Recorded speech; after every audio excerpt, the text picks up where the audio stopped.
Hey everyone, welcome to another episode of Make It Better. This time we're going to talk manufacturing engineering, and with me is Kurt Valutis from TriMech. Kurt, welcome to the episode. Hey, thanks, Mike. How you doing? See, just like a manufacturing engineer, straight to the point. How you doing? I like that, Kurt. So let's start with who are you and what do you do today, and then I'm going to follow up with a question of how we got started here. So let's start with who you are. All right. Hi, I'm Kurt Valutis. I work here at TriMech on our enterprise solutions team. I'm our technical manager for our manufacturing process, and I've been doing that for about 3 years now. And before that, had a stint in the manufacturing world, working at one of the big three. So, thank you. One of the big three, meaning automotive, for Yes, those that automotive. are in the know, right? Mhm. So the question I have for you, why did you become a manufacturing engineer? And for those that may have never heard of manufacturing engineering, what is a manufacturing engineer? All right. Yeah. So, kind of have a unique story for my past and growing up, but I wanted to be a actually, I want to be an engineer. When I was in 8th grade is when I decided. So, the unique guy that knew that I had to go through all the different courses and everything to become one. And so that's where it started. I went through, my college career, taking as many courses as I could for math and sciences to get up to getting my degree, and then I dove right into being an engineer at the automotive company. So yeah, I pretty much just kind of ran in the family. Had my dad and my uncles were manufacturing and electrical engineers, so something that I really had the drive for and wanted to do. And then yeah, the from my perspective, as I've been a manufacturing engineer, it's something that I always loved to do was problem solving, tinkering in the garage, working on projects, going through doing those continuous improvement projects and um, developing new ways to make things more efficient and go through. I've been very process focused, most of my life. So that's my take. Okay. So I do want to remind everyone we are live. So if you have questions for Kurt, today is the day you can ask all those manufacturing nerd questions, and Kurt probably has an answer for you. So make sure if you have questions, jump into this. Now, there's a couple things you said there, Kurt, that I want to expand on a little bit more. You mentioned that continuous improvement. Yeah. What is continuous improvement for people that aren't in the manufacturing world?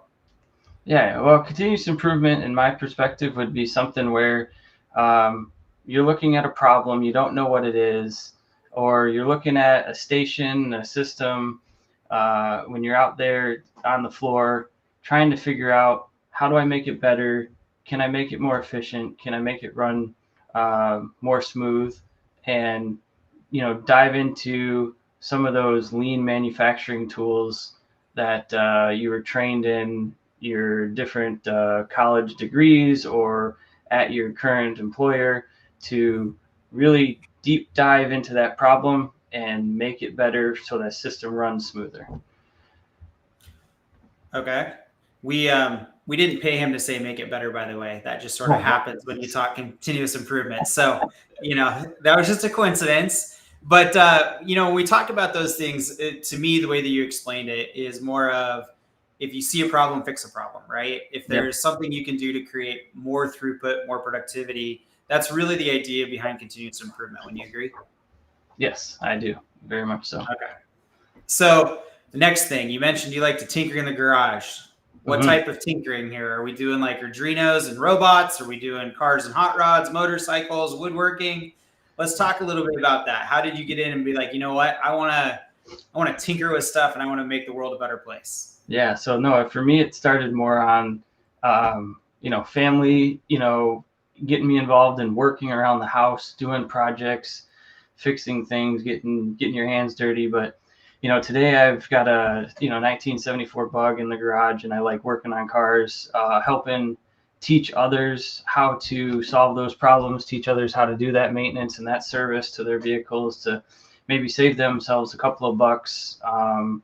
in the long run, maybe not having to pay for labor or learning that skill set so that it, can help them in the long run. So yeah, I do a little bit of everything, and like to do it myself. Is kind of therapeutic in a sense for me, which is potentially unusual for others. Okay, fair enough. Question for you on the bug. Is it a Yeah. Baja bug? Is it a restored bug? Let's talk about this. Expand on this thing. Now I'm curious. Yeah, no, mine's it's a super beetle. It's something that's sitting in the garage. It was for my wife and as a birthday gift, so she's excited about that. And rebuilt the engine because I had some experience working on engine lines. So basically, dropped the thing out of the car, took a winter, rebuilt it, tore it all the way down the block, cleaned it, put it all back together according to the process, right? If you follow the instructions, pretty straightforward. But can be a big task for others. And then we'll continue to modify it up. I put some disc brake conversion kits on it. You always want to make sure that system's working and stopping the vehicle. And then we'll go from there. We got more work to do, maybe wire harness, body work, going into all those other systems. I got some floor pans to do, rockers. It seems normal to me, but for others, it's could be quite a task. So Okay. So is it true 4 bolts you can drop the motor and bottom end out of that? that Or is more 100% true. Yep. 100% Now true? you want to be a little safe on just letting it go, but yes, it'll come out. Okay. I'm not a bug person. I have dealt with lots of other vehicles over the years. It's hard to see in this corner over here or over here. There's a big old D21 Alice I'm doing an engine swap on right now. So we start talking cars and things like that. It's always intriguing to me to see how people go on it. But I've always heard with the bugs, 4 bolts and everything pretty much falls out. Yep. Whole engine comes right out real easy. Okay, so we've figured out that at a young age you wanted to tinker. Yep. You're doing some cool stuff with bugs right now, or beetles right now. Your background, you mentioned you worked on an engine assembly line, things like that. Can you talk about and for what you can share, obviously you worked for one of the big 3. You can't share a lot of things, but how did you go from college to decide that's where I wanted to go work? I want to work with one of the big 3 automakers. What was that process like? Was it your eyes were set on it from 8th grade that you're going to go work in automotive, or how did that come about? Yeah. So,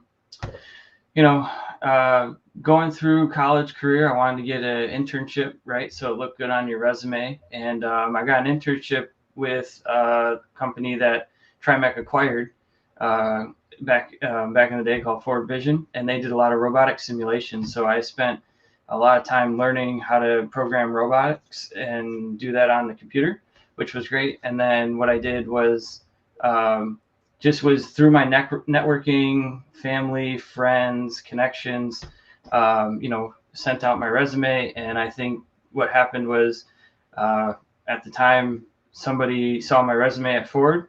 They were in the advanced manufacturing department looking to scale up on their robotics area. So that's how I got my connection into the Ford world.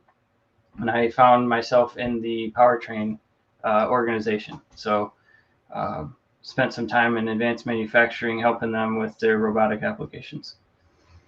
Okay. So you mentioned something there I want to expand on a little bit, because it's not too often we talk in the world of robotics and powertrain and things like that. Yeah. When you're talking about offline programming, can you explain what that means? Like, you were offline, meaning you weren't standing on the line in the factory or the pendant, or are we talking like we're offline because we're remote somewhere else? Yeah. Where I pictured offline programming would be where you're setting up a virtual environment for that robotic system, and then you program that offline, away from the system, away from the floor, the shop floor, setting it up to where it works, it runs, and then can generate it. They call it an offline program, an OLP, robot code that can be spit out, taken, and uploaded into the robot on the floor live, and then you can use that to reduce your commissioning time. Okay. So just like you design like a CAD model and you make a print and they go build it from the print, but you have the CAD model and how you do it to verify everything's going to fit, function, form correctly. Mm-hmm. You do the same thing in the robots where we do it at the computer, we verify, we validate, but instead of a 2D print, we're giving a file to the robot to then execute the task, right? Yep. Kind of, it could be a text file or a native file for that robot style and brand. Yep.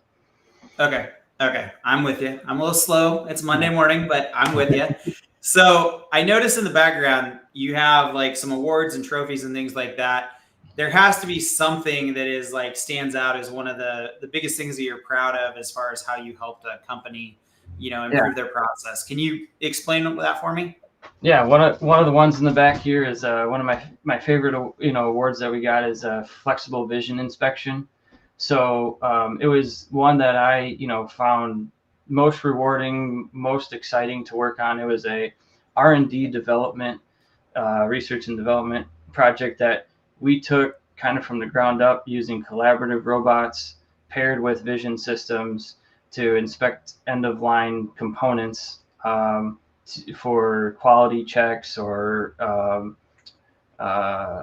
what would it be, like assembly, conformances. But we would do that, and we installed, built it, launched it, and then took it and passed it around the different facilities, and got that being used by a lot of other engineers, a lot of other organizations at the company. And I think that's was a really fun project. Kind of really had you dive into those lean manufacturing processes. Maybe there was a Six Sigma where you had to dive in, figure out what was the problem, how we could make it better. And then you had to work with the different departments to make sure that they were comfortable on using it and installing it at their facilities. Okay. So a task that was traditionally like a manual, often human error prone type solution, you guys created like a vision system with a robot to be able to track that and be more efficient and consistent. Is that sort of what you were talking about? Yeah, it was something along the lines that sometimes it wasn't even a manual station. It could have been something that was just being missed and came back as quality concerns. So where we would wanted to implement something, whether it be another operator or a system that would help catch those quality issues and, have that first time through rate better, more successful parts coming off the end of the line. Okay. So you mentioned collaborative robots. What's the difference between collaborative and industrial and, the Terminator 800 that's on, Terminator movies? Like, what's the difference between all of those for people that may not know the difference? Yeah, no. So the way I differentiate the two is, the industrial robots, what we would call a typical 6-axis robot that would be enclosed by a fence and you have no human interaction. A collaborative robot would be where you'd have human interaction with that robot. It could be a full-size industrial with your safety systems where they're working with it, or it could be a small, the new, KUKA has one, Fanuc has one. All these guys have these new cool torque limited, I guess you could call them, little robots where you can place them on the floor without perimeter guarding. It could be area scanners or just the encoder programming on the robot to where it's safe to, if it accidentally bumps into something, it would stop and lock up the system and go into an e-stop. So you could use small industrial or small collaborative robots to do simple assemblies without extensive safety mechanisms in place. Okay. So industrial want to kill you, collaborative are your friends. To an extent, yes. To an extent, yes. Depending on how hard you try. Yeah. Okay. So we're going to get to talking a little bit more about manufacturing engineering stuff because I want to talk about throughput here in a little bit and some of the things that you've seen. But it sounds like everything that you've dealt with in, when you worked in automotive and did those things were very rewarding stuff, but also super technical and lots of moving parts. So what was like one of the most challenging things that you did as a manufacturing engineer to date? Because tomorrow there may be something else, but what was one of those most challenging moments? Yeah, I think it's with that, the launching and getting new innovations, launching new products down an assembly line. It takes an entire team.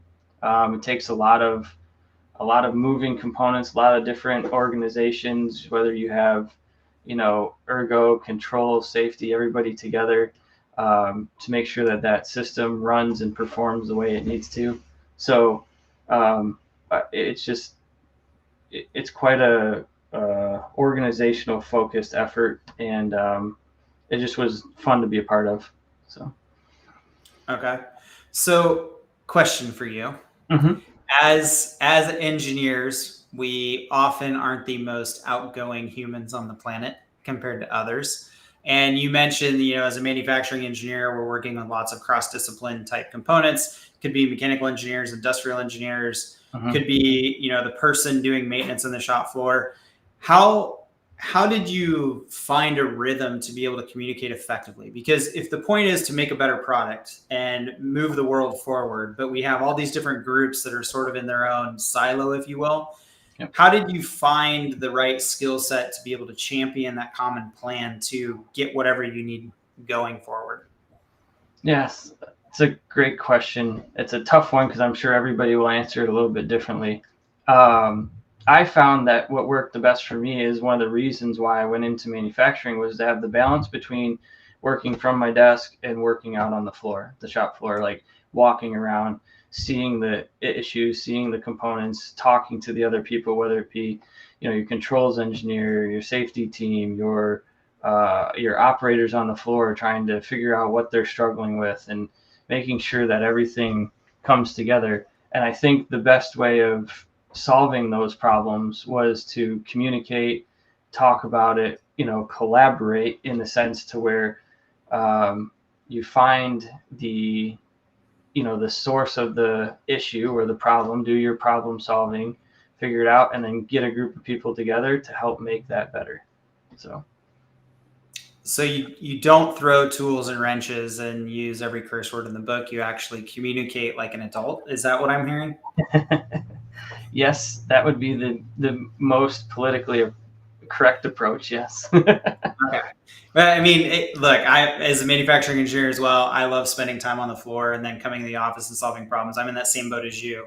Yeah. I worked in lots of smaller shops where the language was often a little more colorful.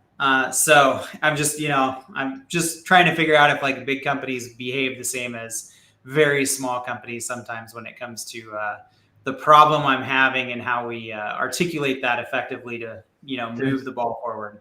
There's always challenges, with different personnel that you're working with, but you always look for the best and try to make the best out of the system and let the data drive itself, right? So yes, if you remember that data doesn't have an emotion and doesn't care, then that definitely helps with the problem. mm-hmm. So let's talk about continuous improvement. And you mentioned lean and in a few buzzwords, if you deal with that stuff every day, it's, like breathing oxygen, everyone's used to it, right? But in a world of how do we gain throughput and how do we improve that, can you talk a little bit about, as a manufacturing engineer, how you focus on making not just the product better, but a company flow better? Like, how do you do, time studies and simulation? And like, what was your experience like that with one of the big three? Okay. Yeah. It was good. It was challenging. I think some of the tools that we have at our disposal today would definitely help improve the efficiency of that. We would do a lot of simulations at the upfront, of the system, the product, launch, where you would kind of get an idea of the layout of your assembly line, run that through what we call a throughput model, and determine what we believe our jobs per hour, our rate for that, day, month, year would be. And when doing that, kind of gives you an idea of how to balance the line for the workload for those operators. So being more focused in the, manufacturing or process engineering world, you had to define a process for how the components went together. So you'd work strongly with your product team to understand how the component was designed, what has to go on before each of those, at each of those steps, define your process for that. When you define that process, then you could go through and help train the operators, get them their work instructions that they need, put that in place out on the floor. But yeah, it was a very long process from the design, building the components, running them off, going through an install at your facility, going through a rate of climb, and then into production. So quite an extensive amount of work. Okay. And I think when most people talk about continuous improvement, they're thinking like big, wide, sweeping changes, right? But like in the world of a manufacturing engineer, it could be saving 10 seconds on taking a part out of the fixture, right? Like it's not always big, grandiose things. Sometimes it's just very small things that lead to overall performance long term. Yes.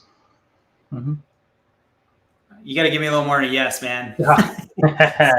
I'm not going to let you get away on that. You're the manufacturing engineer. You got to articulate here. Come on.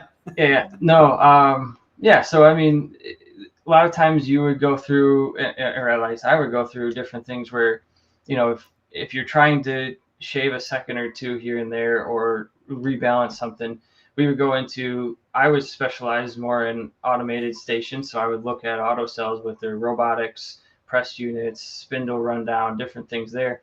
And we'd figure out whether it was, a product concern or it was a programming concern. So we could dive into some of the software and see if we could make that more efficient, run smoother.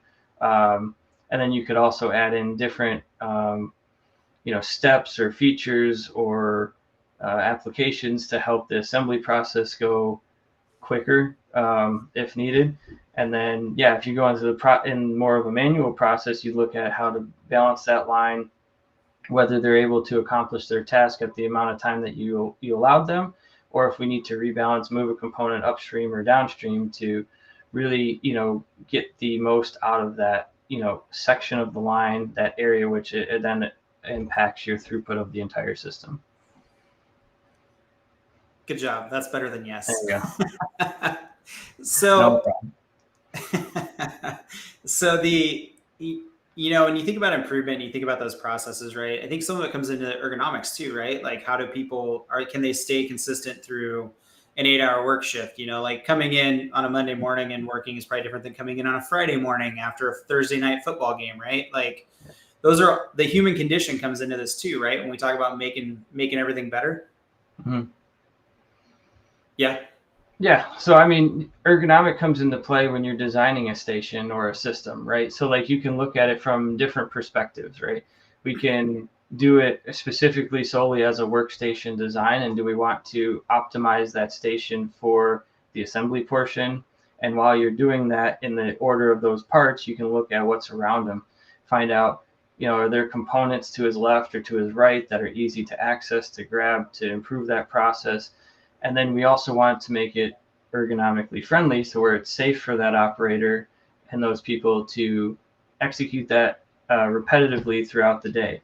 Now, some companies like Ford, they did a really good job of rotating operators through the shift. So they would stick around at one station for an hour, then they would move them and rotate them so that it wasn't overly repetitive. It kept them safe, kept them working hard, and that they didn't get,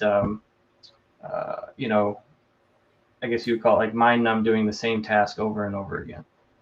Yeah, they stay engaged with the process they're doing versus error-prone mistakes because you just feel like you're zoning out and doing the same steps over and over and over. Yeah. Okay. And then there's go ahead. Oh, I was gonna say there's also a bunch of things that product does a very good job of putting in place, like error-proof designs to make sure that components can only go on one way, when you're putting the component in.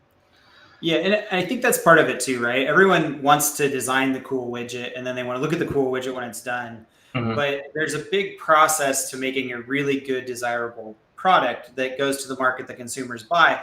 There's this whole process in the middle that generally fits into manufacturing engineering, which is how do I meet the design idea that was approved by design engineering or up front, right? That we're going to go sell 1 million of these things. And then there's the consumer on the other side that says, yep, form, fit, and function is perfect. And in the middle, there's this group of people that are like, okay, I got to make both sides happy and do it at a rate where we can make money and keep the doors open. And that's really sort of where manufacturing engineering falls in, correct? Yeah. Yep. They would fall into the middle. You got to be able to build the product, set it up, make sure that it's functioning and working, work with the engineering team. And then, downstream, you always have to talk to your service guys, make sure that they can disassemble, reassemble, put things back together if there are quality concerns or issues, and then communicate that between all three parties so that you can improve, whether it be a design or an assembly or a system, to where it's user for the end, it's more user friendly for the end user to do their own maintenance, like for myself when I'm working on my bug, or, something that you work upstream that makes it easier for the process to make the system run smoother. That famous engine, Cadillac engine, where the starter was in underneath the intake, so you had to pull the intake and everything off the top to change the starter. That type of design. Yeah, there we go. Yeah. It's funny, when I was pulling the motor out of this D21 Alice, it's a 1965 model, right? And on the weight of the casting on the front, there's a chamfer on it. And at first I was like, that's sort of a weird design for them to put in that chamfer. But as you pull the motor out, you can actually just take one rail off the side with an overhead lift, and then you can pull it up and it just clears the crank pulley as it comes out. And it's like, that's why that was there. So someone could service that without pulling the whole front end off the tractor. You can just take one rail off the side and then sneak it out. Like, it's interesting how there's lots of things where you see it, and it's like, I don't know why they did that. It would make more sense to make it straight. But then when you start servicing it, it's like, aha, that's why that exists there. Yeah. So let's go to today and what you do today. We talked about the past. We talked about the history. We talked about how since 8th grade, you've always wanted to be an engineer. What is it you do today that helps you help others? Awesome. Yeah. Today is quite exciting nowadays. Like, I get to work with my team here at TriMech. We get to execute different services projects for people. We get to help consult them on the solutions that we use here at Dassault and TriMech to make their lives easier and more efficient to do some of the tasks we talked about.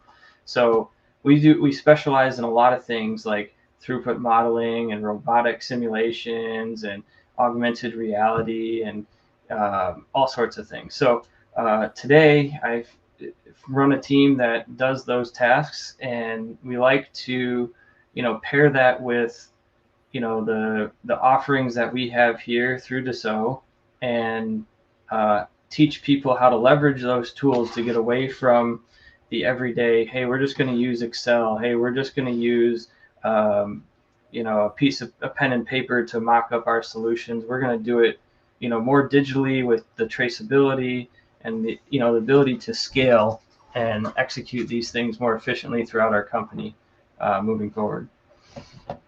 Okay, so you guys are a service provider that works with companies to help them improve their processes in place, right? Yeah.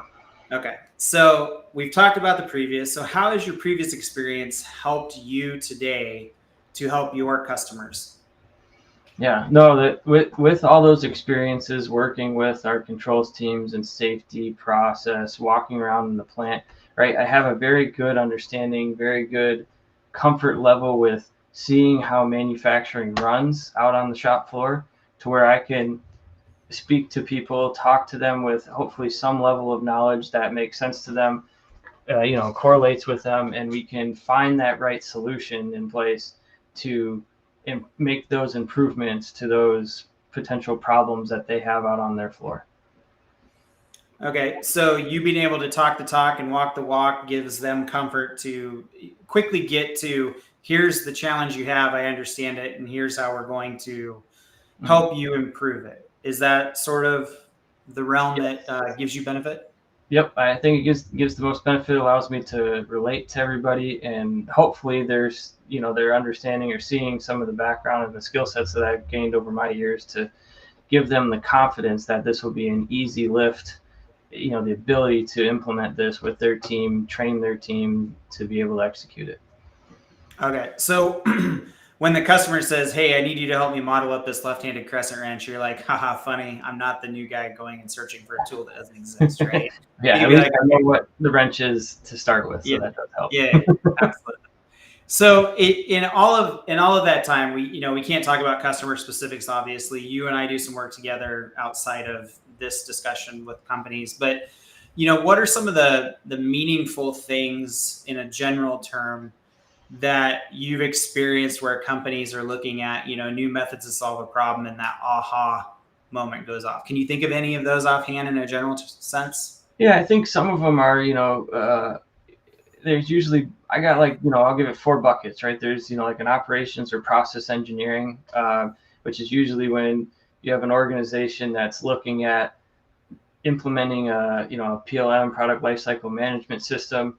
They're doing a lot of design engineering up front, and they're like, hey, how do we domino this into our manufacturing team and start doing processes with our manufacturing bombs and processes and work instructions? That people love those. I think that's resonating with a lot of people, getting that information from engineering, manufacturing, the design phase down to the guys on the shop floor. That's one big area. Then the next one would be is, how do I relate the CAD model that we have and we've designed and built also to the guys on the floor? You can jump into augmented reality. That's, the virtual world overlaid with the real world.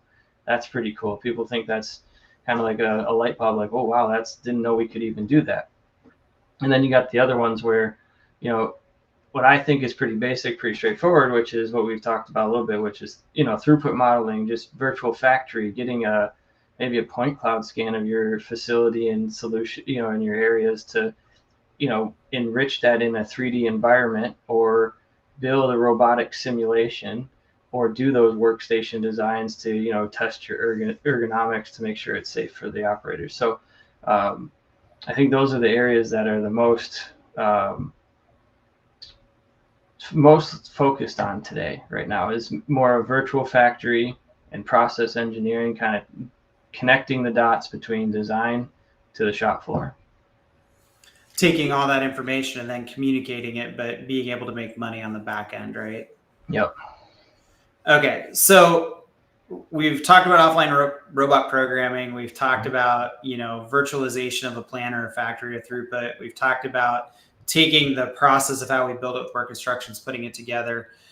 It sounds like a lot, and it sounds very heavy. And, if I'm doing cardboard on my table to figure out where it goes on the floor, or using, painter's tape or whatever to figure out that plan, like, how does someone even start with digitizing a process that normally I could just walk out into the shop and take a look at and be like, yep, looks good? What's that look like? To me, it seems heavy. Yeah, I mean, it is, from a conceptual standpoint, it is, but from what I've learned going from a manufacturing engineer and using these tools, it's very user friendly. It's very nice to have using the software, and you can easily go through, talk through the problems with, clients, companies, start to walk through your system. Did this with one of our clients, went out to their facility, as my background, gave me expertise here, is I went out, stood next to their process and asked them all these questions to figure out, how are they putting it all together today? Currently, they didn't have a whole lot besides a couple of statements, on some paper that showed, like, this is how we're doing it. And it came to more or less working with those operators on the floor, asking them, hey, what component goes before the other? And then we started writing out our notes, identifying it, translating that into, we call it our Delmia solution, but translating into our manufacturing solution here and putting it in a virtual environment, and then allows you to have that, traceability, connectivity to your product design up front. But I would say we would start with first identifying your concern, looking at it from a process perspective, organizing it, and then putting that, whether it be notes on a piece of paper that you can correlate into the software. Okay, so the first part's pretty much the same then, right? Like, even in the old days when I started doing time studies with stopwatch and a clipboard, the first thing we gotta do is understand how it functions today. And then instead of just going to like a 2D drawing or the cardboard or duct tape or whatever it's going to be, the step that's different is we put those variables into a solution that allows us then to do what if. Is that correct? Yep, put them into the solution, leverage those tools, manipulate that information in a way that will help you optimize that process, or, lay it out to where people can visually see it easily. Yeah. Okay.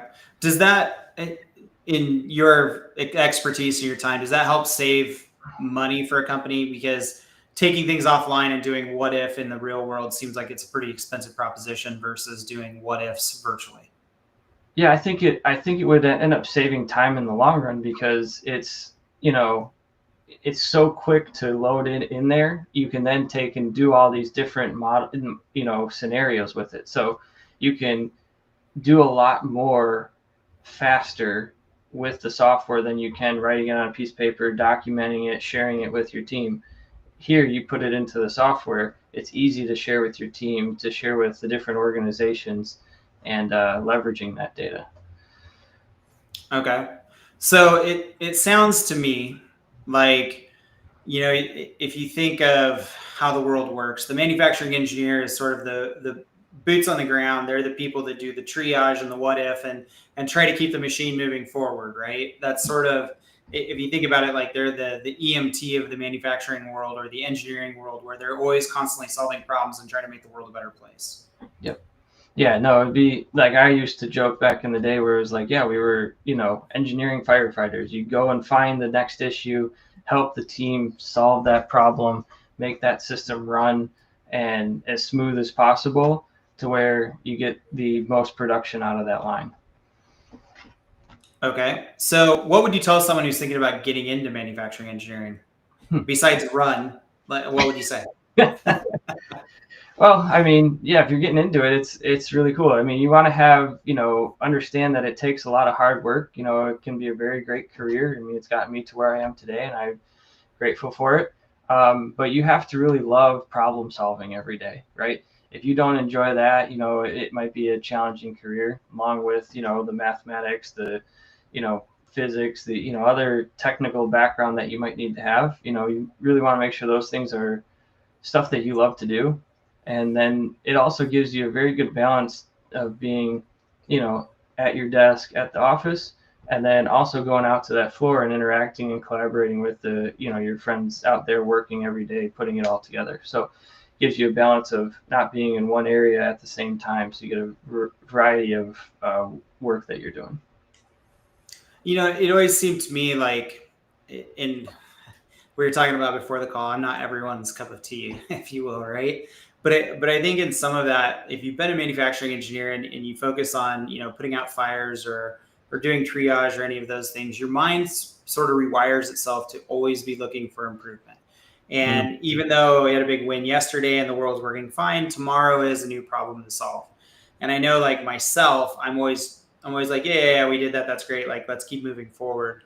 To me, it seems like you got to have a little bit of that general curiosity and, to your point, that drive to, although this is great, tomorrow's better. I mean, do you sort of see the world that way? Yeah, no, yeah. Always looking for the glass half full in my mind, trying to figure out how you can make things more efficient, run smoother, which could then lead to a lot of other things, right? If you start thinking about that, if things run smoother, just for instance, looking at your car, if it runs smoother, you get better gas mileage, right? So if you change your oil, you get better gas mileage. So like that same kind of thought works in the everyday life for a manufacturing engineer. If you can make that system run better, it can last longer, it can produce more parts, it can make, the company more valuable, put more quality into it, right? So it's just, I think it's a great kind of cycle if you like that kind of, continuous improvement. Yeah. Yeah, and it's important to understand that not everybody's built that way either, right? So it's important to know who you are and what group you want to be around, because some people are just sort of happy to be there, and it takes all types to make the world go around. Yep. The question I have for you, I have a couple pop-up questions here. Okay, all right. So the first pop-up question is, there's lots of talk about AI and there's lots of talk about all these other things, and it's just like when robots came out, everyone's going to take someone's job and all this happy jazz. 5 to 10 years from now, where do you see, a manufacturer and engineer living in this world? It would be really cool to, sit there and say we have all of our, manufacturing facilities, our lights out running and working on all the components and building everything. But in the real world, I don't think that's going to happen. I think more what we're going to find is you're going to have that balance of, people to make the system run the best. And manufacturing is very, very important, right? There's we got to keep everybody grounded in the sense that, we can do all these cool designs. We have new technology, AI, 3D printing, 3D scanning, all these tools to leverage to make it better. So we need to really focus on those tools, get the right people involved, us manufacturing engineers, to help solve those problems and put those in place out on the floor. So I think if it's more of a you'll find there's going to be more of team collaboration that you will have in the future that makes everything the most efficient. Yeah, I could agree more with that. To me, it's a pretty simple thing. AI is a tool like a screwdriver or a hammer, right? And screwdrivers are screwdrivers until they're chisels, because we don't have a chisel, right? So the more you can leverage AI to do what you need to do, that's great. I think the other thing is you have to understand it's a tool. It's only going to give you the output of what the input you give. So if you look at someone that's a manufacturing engineer, it's a matter of, I have a certain amount of time in a day to get a job done. I can use bits and pieces of AI to streamline that so I can get to what I need, which is solve a better problem faster. Because I don't see the problems going away, and I don't see us slowing down with what we have to produce. I think we have to produce goods faster. So I'm 100% in agreement with you that, there's still a place. I think it'll evolve a little bit, but it's just a tool. I don't think it's any different. So my next question is, without naming names, all right, what is the wildest demo, discussion, presentation you've done since you've been on this side of the fence? Oh, wildest. I don't know. There's a couple that come to mind. I love doing point cloud scanning efforts. It's usually a light bulb moment for the client. They love seeing that there's the capability to scan your entire facility, be able to relocate, things and look at the building and facilities, your columns, your overhead, the equipment, moving it around for when you're bringing in new pieces of equipment. So that's one. That one's definitely always a great conversation with clients.